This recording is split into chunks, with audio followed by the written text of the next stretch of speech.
بسم اللہ الرحمن الرحیم۔ السلام علیکم۔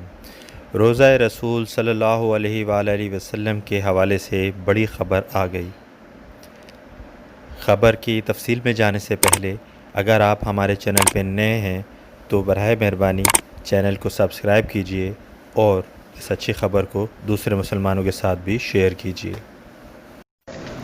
سعودی خبروں کی ویب سائٹ سبق کے مطابق مسجد نبوی شریف کی انتظامیہ نے کہا ہے کہ اتوار یکم ربیع الاول بمطابق 17 اکتوبر کو زائرین روزہ اطہر میں نماز ادا کر سکیں گے۔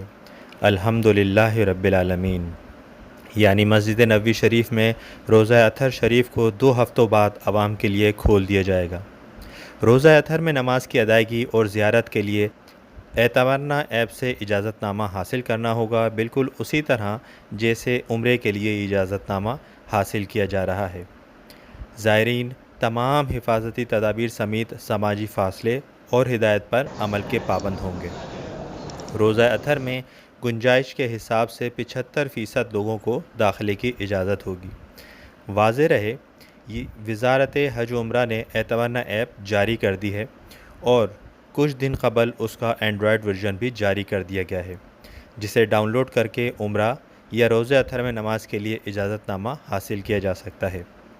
قبل ازیں وزارت حج و عمرہ نے واضح کیا تھا کہ اعتمرنا ایپ کے ذریعے عمرہ، مسجد حرام میں نماز، مسجد نبوی میں روزہ اطہر میں حاضری، طواف، مسجد قباء اور مسجد سید الشہداء کی زیارت کے لیے اجازت نامہ حاصل کیا جا سکتا ہے۔